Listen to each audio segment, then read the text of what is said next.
দেখেছি ঢাকায় north south ইউনিভার্সিটিতে এক স্টুডেন্ট কোরআনে কারীমকে পুড়িয়ে দিয়েছে। সে মনে করেছে কোরআনে কারীমকে পুড়িয়ে দিয়ে দুনিয়া থেকে কোরআনে কারীম উঠিয়ে দিবে। না, আল্লাহ তাআলা যে নর্থ সাউথ ইউনিভার্সিটিতে জীবনে কোনোদিন কোরআনের তাফসীর হয় নাই, এই কোরআনে কারীম পুড়িয়ে দেওয়ার কারণে আল্লাহ তাআলা কোরআনে কারীমের নূর প্রজ্বলিত করে দিয়েছেন। কথা বলেন ঠিক কিনা?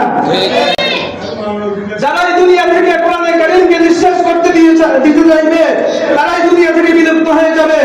কোরআনে কারীমকে আপনি যদি সম্মান না করেন এটা আপনার জিল্লতির কারণ হবে, আর যদি কোরআনে কারীমকে আপনি ইজ্জত করেন এটা আপনার জন্য সম্মানের কারণ হবে। তাহলে আমরা কি কোরআনে কারীমকে ইজ্জত করতে প্রস্তুত আছি?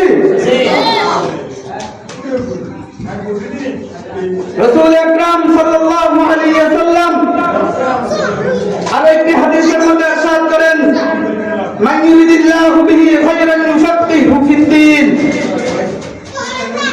আল্লাহ তাআলা যাদের কল্যাণ চান, যাদের ভালাই চান, যাদের মঙ্গল চান, ইউফাক্কিহু ফিদ্দীন, তাদেরকে দ্বীনের সহিহ বুঝ দান করেন, দ্বীনের গভীর বুঝ দান করেন।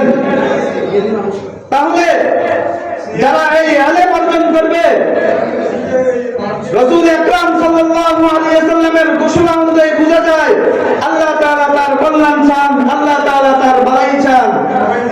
আল্লাহ তাআলা কোরআনে কারীমের মধ্যে ইরশাদ করেন, ওয়াল্লাযীনা উতুল ইলমা দারাজাত, যাদেরকে ইলম দেওয়া হয়েছে তাদের মর্যাদা আল্লাহ পাকের কাছে অনেক অনেক গুণ বেশি। কত গুণ বেশি এটার হিসাব নিকাশ আমাদের কাছে নাই। আমি যদি বলি আমি দুনিয়ার যদি একজন মন্ত্রী হই, আমি যদি বলি আপনার মর্যাদা আমার কাছে অনেক অনেক গুণ বেশি, তাহলে মর্যাদা হবে দুনিয়ার দৃষ্টিতে। আর যদি আল্লাহ তাআলা বলে যাদেরকে ইলম দান করা হয়েছে তাদের মর্যাদা আমার কাছে অনেক অনেক গুণ বেশি, যেখানে এই শব্দটা এখানে ব্যবহার করা হয়েছে দারাজাত, এটা জমার শব্দ, এটা বহু বচনের শব্দ। যখন আল্লাহ তাআলা এখানে এক বচন শব্দ ব্যবহার করতে পারতেন, কিন্তু আল্লাহ তাআলা দারাজাত বলেছেন, মানে আল্লাহ তাআলার কাছে এই পরিমাণ মর্যাদা বৃদ্ধি হবে যেটা আপনি কল্পনার বাহিরে থাকবে আপনার। আল্লাহ তাআলা আলেমদেরকে হিসাব নিকাশ দিবেন পর্দার আড়ালে নিয়ে, যে তোমাদেরকে মাফ করে দেওয়া হয়েছে। তাহলে আমরা কি আলেমদেরকে ভালোবাসবো? আমরা কি আমাদের ছেলে মেয়েদেরকে কোরআনে কারীম শিক্ষা দান করব?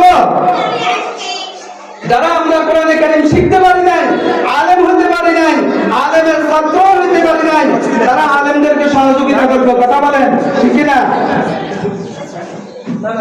যারা সহযোগিতা করার সামর্থ্য নাই, আমরা ওই উলামায়ে কেরামদেরকে মহব্বত হলেও করব। আমরা আলেমদেরকে মহব্বত করতে রাজি আছি? আল্লাহ তাআলা আমাদেরকে দ্বীনি বুঝ দান করেন। ওয়া আখিরু দাওয়ানা আলহামদুলিল্লাহি রাব্বিল আলামিন। আসসালামু আলাইকুম ওয়া রাহমাতুল্লাহি ওয়া বারাকাতুহু।